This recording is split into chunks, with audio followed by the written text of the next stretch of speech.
She had not expected him to walk toward her.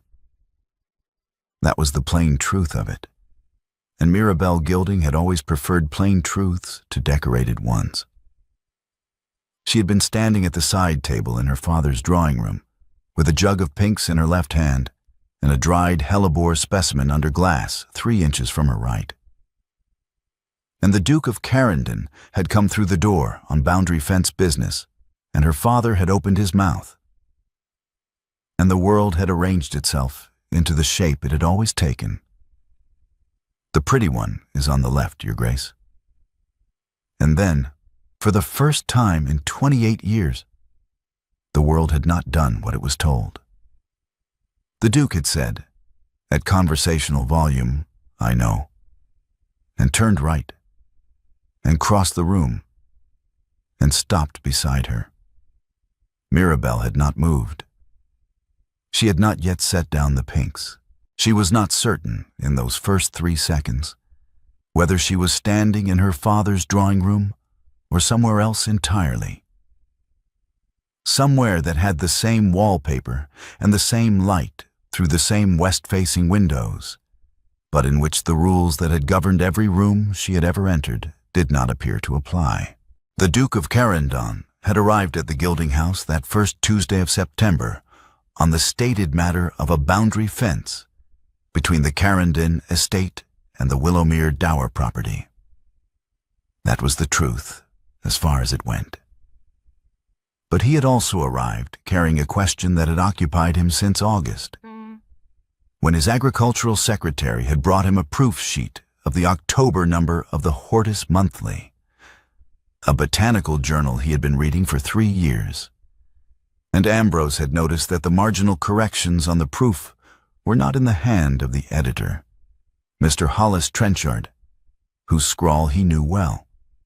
They were in a different hand, precise, unhurried, the kind of hand that had been taught to form letters and had then spent years forming them in the service of something worth saying.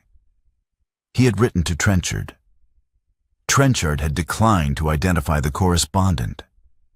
Ambrose had carried the question for 6 weeks, and it had not grown lighter. He saw the specimen label the moment he entered the room. It was sitting under a small dome of glass on the side table beside the younger daughter. Hellebore orientalis, the label read, in that same precise and unhurried hand. He did not look at the specimen first. He looked at her. She was 28, perhaps, with ink on her right forefinger that she had not quite removed, and she was holding a jug of pinks with the slightly distracted air of someone whose mind was elsewhere, engaged with something more interesting than a drawing-room Tuesday. She had not looked up when he entered. She looked up only when her father spoke. "The pretty one is on the left, Your Grace." Ambrose answered without turning his head. "I know." He crossed the room. He stopped beside her. He did not look at the specimen label immediately, though he had already seen it and already understood what it meant. He looked at her instead, because she was the fact that required his attention. "Miss Gilding," he said, "forgive me. The label on this specimen is in a hand I have been looking for since August. Are you the correspondent of Mr. Trenchard at the Hortus Monthly?" Mirabel looked at the specimen label. She looked at him. She set down the jug of pinks on the table beside the glass dome because she needed both hands free, though she had no clear idea what she intended to do with them. "I correspond with Mr. Trenchard, Your Grace," she said. "I did not know my handwriting had traveled." "It traveled as far as my agricultural secretary in August," Ambrose said. "I have been trying to identify the writer for 2 months. Mr. Trenchard refused me. I understand why now." "Your Grace," Mirabel said, "I would rather you did not. I will not name you, Miss Gilding. Not here, not elsewhere. I came today on offense. I shall leave today on offense." He paused. His gloved hand hovered an inch from the glass dome, not touching it. Her hand was 8 inches away. Still, neither of them moved. "But your aunt keeps a herbarium at Willowmere, I believe," Ambrose said. "May I call on her on Thursday?" "She receives on Thursdays, Your Grace." He bowed, briefly to her, briefly to Honoria across the room, briefly to the Reverend Gilding, who had not moved from his position near the fireplace and whose expression Mirabel did not look at. Then the Duke of Carrendon left, and the door closed, and the drawing room reassembled itself around his absence. Across the room, Honoria was weeping quietly, with the particular economy of someone who had learned to cry without disturbing the furniture. The Reverend Gilding was staring at the door. Mirabel picked up the jug of pinks. "Papa," she said, "I shall take these to Aunt Prudence now." She walked to Willowmere in the September afternoon. She did not cry. She did not laugh. She sat in the herbarium for an hour without moving, the jug of pinks on the table, the afternoon light moving across the pressed specimens on the wall. For 3 years, she had been a correspondent. A. Linnet, whose October essay on the cultivation of winter hellebores in Kentish soil had been quoted in 6 county drawing rooms by people who had not the faintest idea they were quoting the late Reverend Gilding's younger daughter. For 90 seconds this afternoon, in her father's drawing room, she had been the correspondent's body. She did not yet know, sitting in the herbarium with the September light going gold, which one she was. He arrived at Willowmere on Thursday at 2 in the afternoon, and Aunt Prudence Anstruther received him in the front hall with the brisk warmth of a woman who had been a widow for 11 years and had long since stopped apologizing for the state of her house. "The herbarium is through here," she said, leading him past the parlor and the small study and through a door that opened into a long, low-ceilinged room with north-facing windows and shelves that ran floor to ceiling on 3 walls. "Your Grace, this is where Mirabel does her work. I expect you'll want to look at the folios." She introduced him to Mirabel's working folio without ceremony. A large volume of specimen plates, annotated in that same precise hand, with penciled notes in the margins and occasional corrections in a darker ink that suggested second thoughts taken seriously. Then she left them to it, with the manner of someone who had better things to do and trusted them to behave. Ambrose sat at the herbarium table and opened the folio. He spent the first 20 minutes in silence, turning plates, reading the annotations. Then he asked a question. A specific question about the classification of a specimen on plate 14. A question that had been in his mind since his first reading of the October essay 3 years earlier, when A. Linnet had made an argument about root structure in chalk soil that no one else had made in quite that way. Mirabel answered it.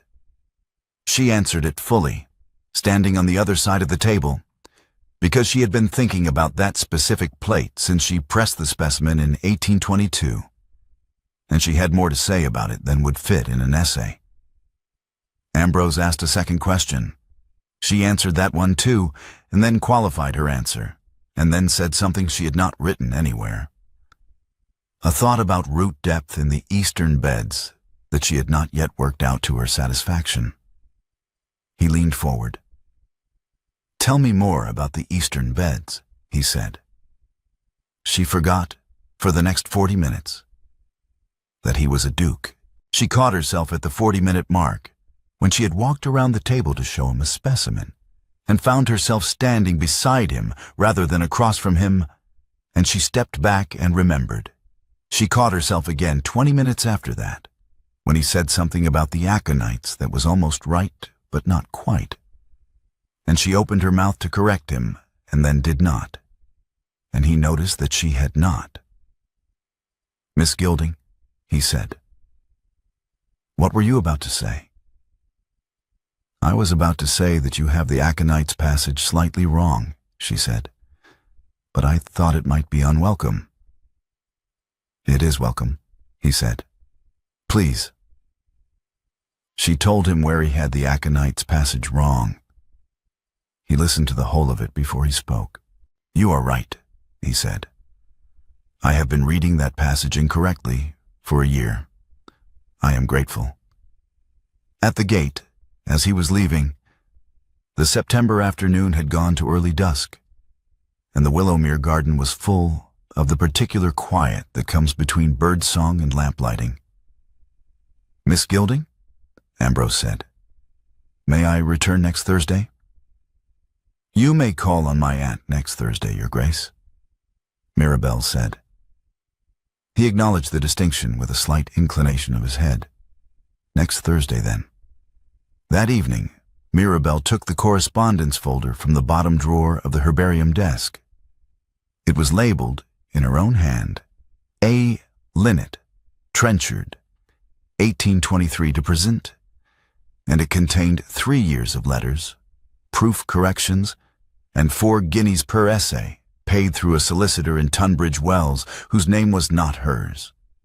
She held the folder for a long time, sitting at the herbarium desk with the lamp burning and the September dark outside the north window. Then she put it back in the drawer. She did not burn it. The second Thursday came, and the third, and the fourth. Ambrose arrived at 2 and left at 4, and the herbarium table accumulated the evidence of their work. Pencil marks on plates, a folded proof, a note about the eastern beds written in 2 different hands. By the third Thursday, he had begun quoting A. Linnet in Mirabel's presence. It began in passing on the third visit, when he was discussing the October essay, and said, almost to himself, She has the Aconites exactly right in the December draft, if Trenchard has sent it to you. The argument about chalk drainage. He had not yet looked up to see what her face was doing. He was looking at the plate. Mirabel said, I believe Trenchard is satisfied with the drainage argument. He looked up then. She had returned her attention to the plate she was correcting. He did not pursue it. By the fourth Thursday, he was quoting at length. He had, apparently, committed significant portions of the October essay to memory, and he produced them in conversation with the ease of a man who has read something so many times that the sentences have become his own. Mirabel listened to her own sentences in his voice and said nothing. She corrected a plate. She made a note about root depth. She did not correct him. It was on the fourth Thursday that Mrs. Lavinia Gilding arrived at Willowmere, uninvited, at 2:30. Mirabel heard the knock from the herbarium and recognized the particular authority of it. 3 sharp raps, evenly spaced. The knock of a woman who expected the door to open before she had finished. She came out to the hall and found her father's sister-in-law in the doorway, wearing her second-best visiting dress and the expression she reserved for situations she had already judged. Mirabel, Mrs. Lavinia Gilding said, I have come to speak with you privately. Aunt Lavinia, Mirabel said, I have a guest this afternoon. May I call on you Thursday week? I am aware you have a guest, Mrs. Lavinia Gilding said, and lowered her voice to the register she used for serious matters. That is precisely why I have come. Mirabel, the Duke of Carrendon has now called here 3 weeks in succession. Whatever he has told you, his purpose is, I must tell you that a man of his position does not call on a vicar's unmarried daughter 3 Thursdays in a row without... Without what, Aunt Lavinia? Mirabel asked. Mrs. Lavinia Gilding drew herself up. Without causing talk, she said. And talk of this kind will not serve you. It will not serve Honoria. It will not serve your father's memory in this parish. I am telling you this as a woman who has your family's interest at heart. Mirabel looked at her aunt for a moment. The hallway was narrow and slightly cold, and through the closed herbarium door she could hear faintly the sound of a page being turned. "Aunt Lavinia," she said. "The Duke calls on my Aunt Prudence on Thursdays and examines botanical specimens in the herbarium. He has done so 3 times. He is doing so now. I am grateful for your concern, and I will show you out." Mrs. Lavinia Gilding's expression arranged itself into something that would have consequences later. Mirabel showed her to the door in 20 minutes without raising her voice once. She returned to the herbarium. Ambrose was still at the table, examining a plate. He did not ask. She sat down, picked up her pencil, and said, "The aconites, you were saying." Later that afternoon, when they had moved to a disputed plate that required a second opinion on the classification of a specimen root, Mirabel handed him her pencil to mark the plate. His fingers closed on the barrel as hers released. Held her fingertips against the pencil for 1 full second, his hand warm and unhurried. She did not withdraw quickly. She released. He marked the plate. When he handed the pencil back, his bare fingers touched the back of her hand deliberately and held for 3 seconds. Neither of them acknowledged it. She continued the identification. He listened. The harvest assembly at Carrendon Park was held on the 3rd Saturday of October, and Mirabel attended with Aunt Prudence and the intention of staying no more than 2 hours. The rooms were full. 40 guests, perhaps? The county's comfortable middle distance of farmers and clergymen and 1 or 2 families of the better sort. And Ambrose moved through them with the ease of a man who had been receiving these same people since he was 31 and had learned their names and their interests and their preferred topics of conversation. He found her at the edge of a circle of 6 guests near the east window, and he stayed. The conversation turned, as it often did in that company, to the latest number of the Hortus Monthly, and someone mentioned the October essay, and someone else said they had read it twice, and Ambrose said with a particular quiet authority he brought to things he cared about, "Let me give you the relevant passage." He quoted it from memory. A full paragraph, her paragraph, the one about the cultivation of winter hellebores in the transition from acid to chalk soil, the one she had revised 4 times before sending it to Trenchard because she could not get the syntax to carry the weight of the argument. He had the syntax exactly right. He had, apparently, memorized it precisely. Mirabel listened to her own sentence in his voice. She listened to the end of the paragraph. She said very quietly, "Excuse me," and stepped out through the nearest door. She was not laughing.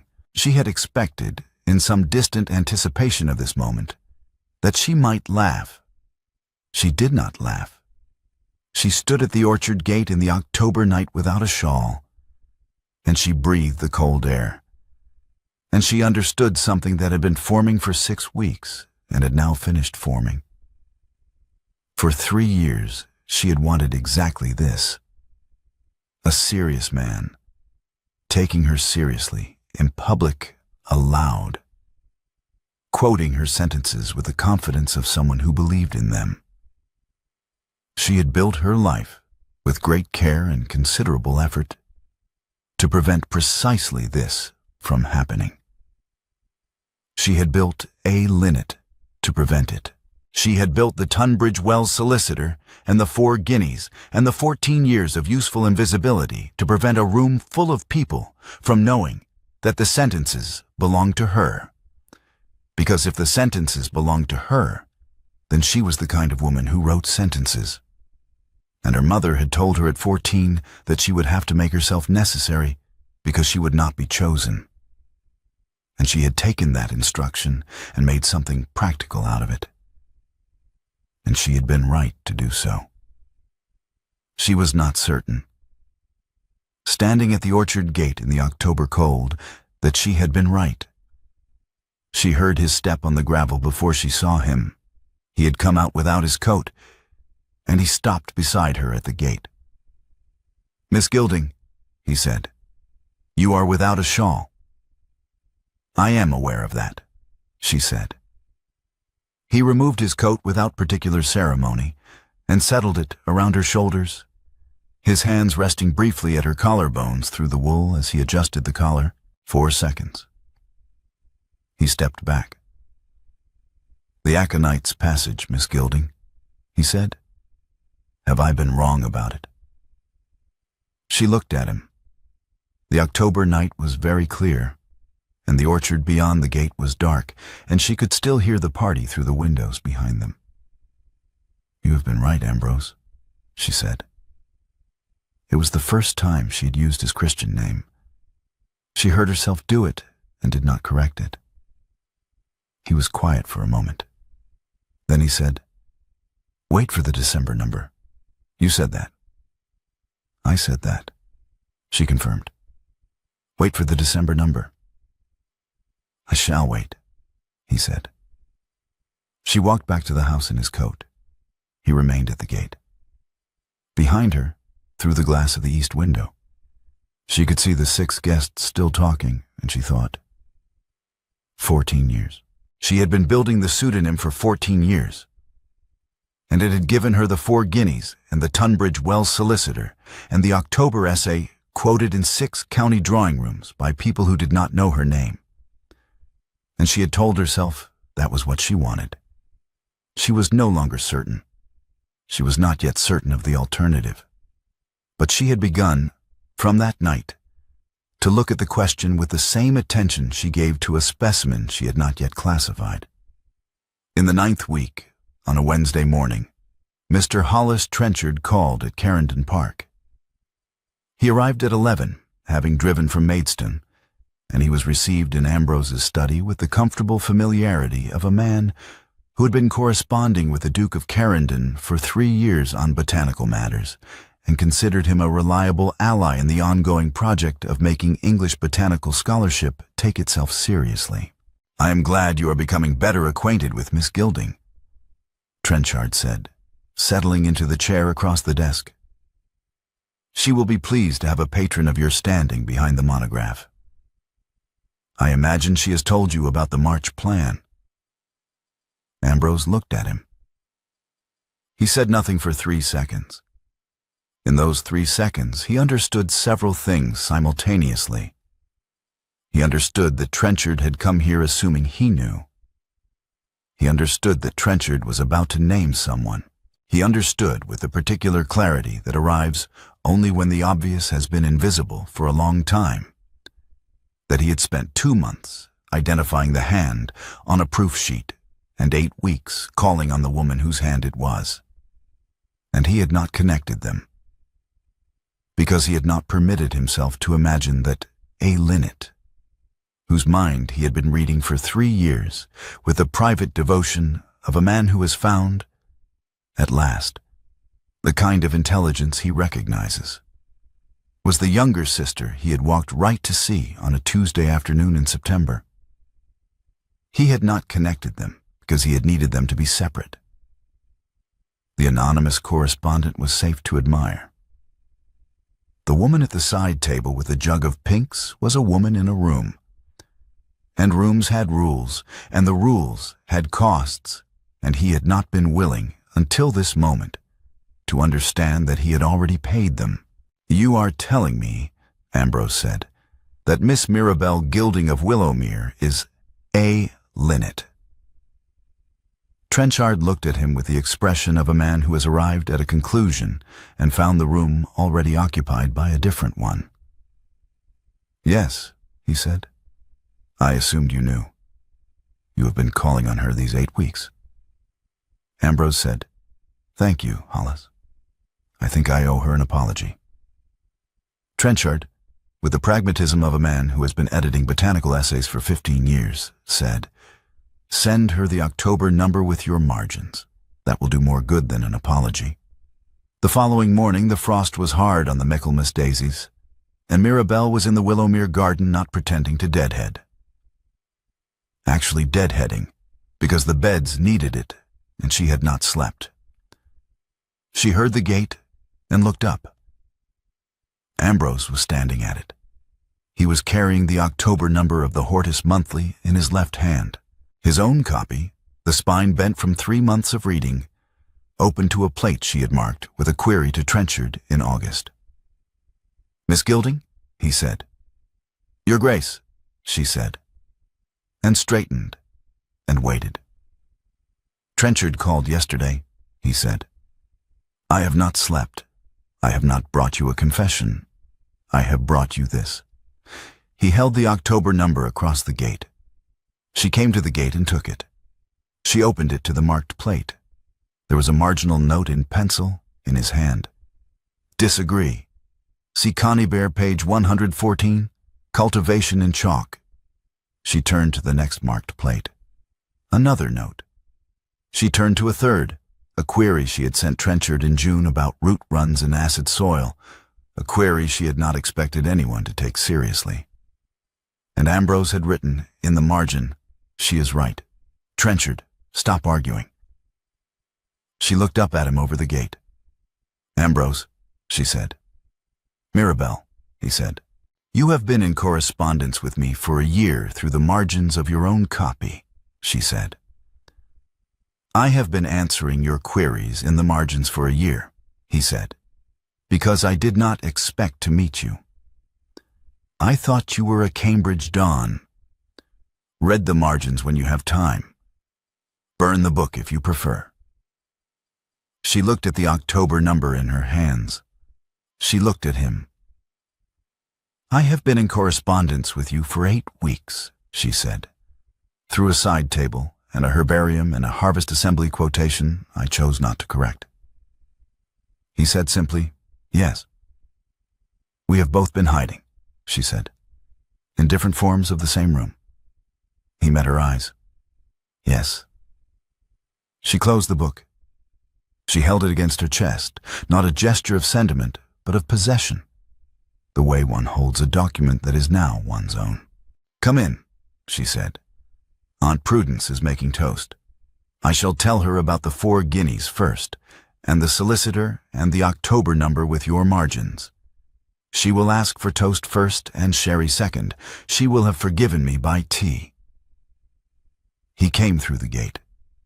She was already walking toward the house, the October number held against her working dress. He followed. They did not touch. Aunt Prudence received the information about A. Linnet with the composure of a woman who has spent 64 years learning which surprises are actually surprising.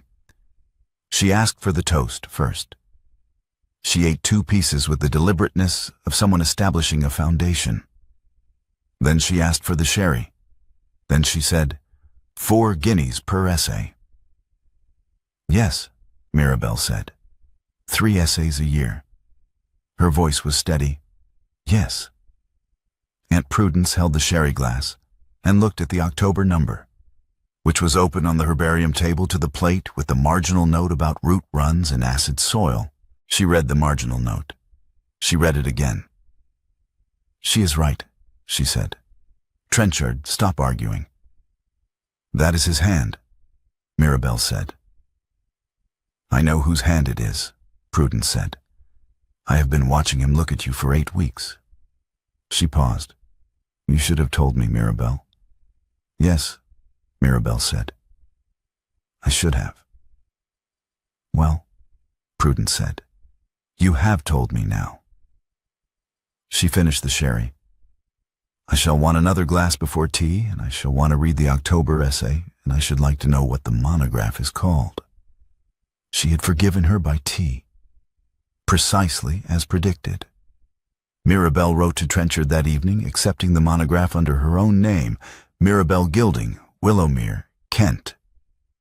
And the letter did not shake in her hand as she wrote it, though she held the pen more tightly than usual. She wrote to Honoria in London, a careful letter that gave the facts plainly and did not apologize for them. She wrote to Lady Paxford, whose husband Gideon was the oldest member of the Kentish Botanical Society, and had known her father's Tacitus. Mrs. Lavinia Gilding, in the weeks that followed, conducted her campaign with the efficiency of a woman who had been waiting for an occasion. she visited 3 drawing rooms.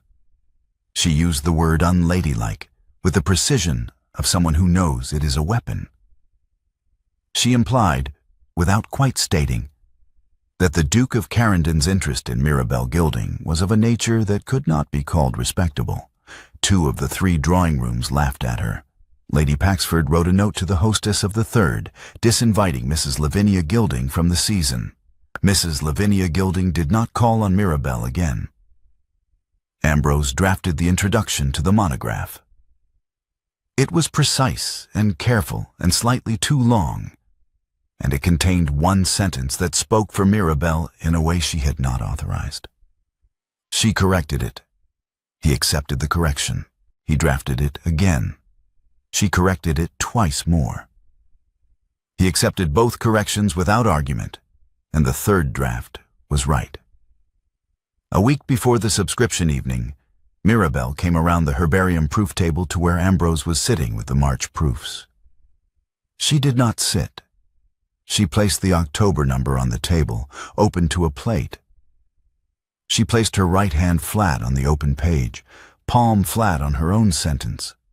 The sentence about chalk drainage, the sentence he had quoted from memory at the harvest assembly. "Ambrose," she said, "I should like you to write the introduction. Not a long one. I shall correct it. You will accept my corrections." He placed his left hand over hers on the page.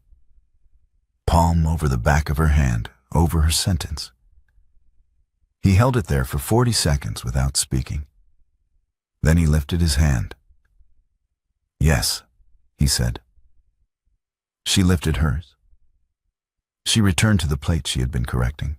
That evening she wrote to him, at the proof table, by the herbarium lamp. "Ambrose, the monograph goes to Trenchard under my own name in March. I will not be at Tunbridge Wells in December. The county can learn in pieces across the spring.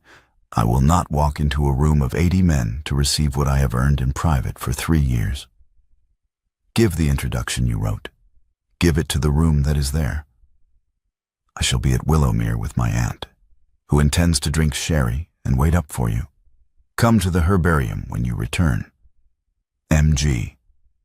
The Kentish Botanical Society subscription evening was held on the 1st Thursday of December in the Society's rooms in Tunbridge Wells, and 80 subscribers came in from the cold to hear the patrons speak. Ambrose had reserved the 3rd row chair on the aisle. He had not told anyone for whom he had reserved it. He had simply had the chair placed and the name card removed, because she had declined to occupy it, and the chair was hers regardless. He rose at 7:30. The introduction he had written, the one she had corrected 3 times, was precise. It was careful.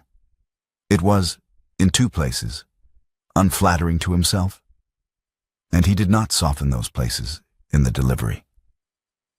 He named 3 sentences of hers he had quoted as his own in the autumn, and he named where he had quoted them: the harvest assembly, the Paxford dinner in October, a letter to the Society's secretary in September that he had written before he knew. He said, "I was quoting Miss Mirabel Gilding of Willowmere, whose October essay on the cultivation of winter hellebores in Kentish soil has been read in this room under the name A. Linnet for 3 years. The monograph will appear in March under her own name." He did not attempt to speak for her. He said only, "She has asked me to give you 1 passage in her own words." He unfolded the letter. He read the 2 sentences she had marked. 2 sentences on the cultivation of winter hellebores in Kentish soil, written in the voice she used when she was not performing for anyone, which was the voice she used at the herbarium table at 2 in the afternoon when she forgot he was there. He sat down. There was a pause of the kind that precedes either applause or silence. And then Mr. Gideon Paxford, 71, rose from the 2nd row. He was a small man, slightly deaf, with the bearing of someone who had attended these evenings for 40 years and had not yet heard anything that surprised him. He turned to face the room rather than the front, which was his habit when he intended to be heard. "I read your father's Tacitus in 1811, Miss Gilding," he said, to the room she had declined to enter. "You are the better scholar by a margin. I have thought so since March." The room applauded, not wildly. These were Botanical subscribers, not a theater. But steadily and for long enough. At the back of the room, Hollis Trenchard raised his glass. He raised it to the empty third-row chair on the aisle, the one with no name card, and he held it there for 3 seconds, and then he drank. The evening ended at 11. Ambrose drove back to Willowmere through frost. He arrived at 12:30. Aunt Prudence opened the door in her dressing gown, gave him sherry, told him Mirabel was in the herbarium, and went to bed with the efficiency of a woman who had been waiting up for 2 hours and considered her duty discharged. The herbarium lamp was burning. Mirabel was at the proof table in her working dress. The October number opened before her at a caption she had been correcting. She looked up when he came through the door. "Ambrose," she said. "Mirabel," he said. "How did they take it?" she asked. He told her about Paxford. He told her about Trenchard's raised glass to the empty chair. He told her about the applause, which had been steady rather than wild, which was the kind she would have wanted if she had been there to want anything. She looked at the lamp for a moment. Then she said, "Read me the introduction. I want to hear it in the room it was written for." He read it to her. He stood at the proof table because there was nowhere else to stand, and he read it at 1 in the morning with the herbarium lamp between them and the December frost on the north window. And she listened to the whole of it without moving. She listened to the places where he had been unflattering to himself. She listened to her own 2 sentences, read in his voice into the room she had chosen to stay in. When he finished, she reached across the folio and took his left hand. She placed it palm flat on the open page. On her own sentence, the chalk drainage sentence, the sentence he had memorized and quoted at the harvest assembly without knowing it was hers. "Thank you, Ambrose," she said. "You gave the room what I wrote. You did not give them me. I am glad I stayed here." "I am glad you stayed here," he said. She turned his hand over. She traced the lifeline once with her thumb, a slow, deliberate line from the base of his palm to the first joint of his forefinger. Then she folded his fingers closed over her own and held them there, her hand inside his, neither of them releasing. The herbarium lamp burned. The frost was on the window. Outside, Willowmere was dark and ordinary, and the December night continued, and they remained at the proof table with her hand inside his, and the monograph's first pages spread open between them. The monograph appeared on the 12th of March under Mirabel Gilding's name, with an introduction by the Duke of Carrendon that was not long, and that did not speak for her. The first printing sold in 3 weeks. The second printing appeared in May, and Mirabel had already begun the corrections for the September reprint. Honoria wrote from London in January. A careful letter. The letter of a woman who has realized she did not know her sister and is uncertain how to say so. She wrote, "I did not know you wrote. I should like to read an essay." Mirabel sent her the March number with 1 sentence on the accompanying card. "Begin with the winter hellebores. The rest follows from there." Their father wrote neither of them. Neither absence was mentioned. Ambrose called at Willowmere twice a week through the winter, and the herbarium table accumulated further evidence, his hand and hers on the same proofs, his pencil answers to her queries, her corrections to his corrections. He did not propose until April. When he did it at the proof table, over the September reprint corrections in the voice he used when he was not performing for anyone. "Mirabel," he said, "I should like to ask you something that has nothing to do with hellebores." She set down her pencil. She looked at him across the table. He asked. She looked at the September proofs for a moment. Then she said, "Give me until morning." He went home to Carrendon Park. She sat at the herbarium table until the lamp needed refilling, and then refilled it and sat until midnight, not correcting anything. She was not uncertain.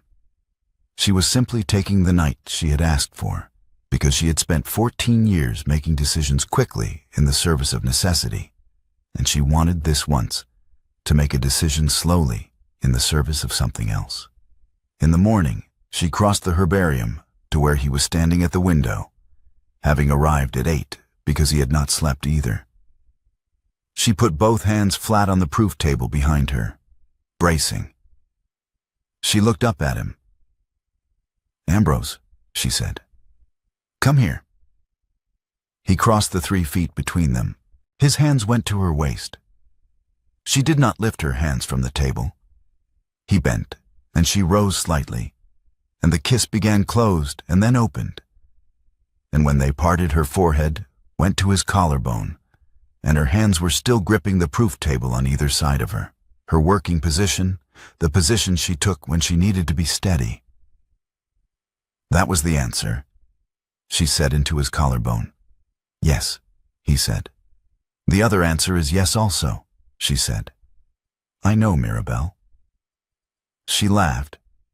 It was the enthusiasm laugh, the one that arrived without warning when something delighted her genuinely. The laugh she gave to a root structure that confirmed a theory, to a specimen that turned out to be something rarer than expected. It was entirely unguarded, and her hands were still gripping the table, and he was still holding her waist. And the April morning was coming through the north window onto the September proofs. They married in late May at Willowmere Parish Church, her father's old church, at her choice, because it was the church where she had learned her Greek from the verger at 12, and she would not be married anywhere else. 21 guests. Aunt Prudence in the front pew, dry-eyed and upright, wearing her good gray dress and the expression of a woman whose judgment has been confirmed. Honoria in the second pew, who had come down from London and said nothing critical and meant it. Mr. Paxford, Mr. Trenchard, the verger, now 70, who had taught Mirabel her Greek and who cried without embarrassment and did not apologize for it. Ambrose's father did not attend. The Reverend Gilding did not attend. Neither absence was mentioned by anyone present. Mirabel wore pale rosé and carried Willowmere hellebores, pressed and rebloomed from Aunt Prudence's garden, because they were the flowers she had been working with when the Duke of Carrendon walked across her father's drawing room and asked her a serious question, and she saw no reason not to carry them. The following October, on a rain-bright morning, the Willowmere Herbarium was occupied. Mirabel had kept it as her working space 3 days a week with her aunt, because Aunt Prudence's argument with the cat about the sherry decanter was the most reliable constant in her life, and she was not prepared to give it up. The monograph's 3rd printing was on the table. Annie sat at Mirabel's elbow, 11 years old, the daughter of the Willowmere gardener, who had shown up in July asking to see the specimens and had not really left since. Copying a plate with the focused silence of a child who knows she is learning something real, Ambrose was at the window seat with Trenchard's proof of Mirabel's next essay, reading it with a pencil in his hand and the particular expression he wore when he was about to disagree with something. From the next room came the sound of Aunt Prudence addressing the cat on the subject of the sherry decanter, which the cat had apparently approached again. The October rain was on the mullioned window. The lamp was not yet needed. The morning was still bright enough. Mirabel looked up from Annie's copying.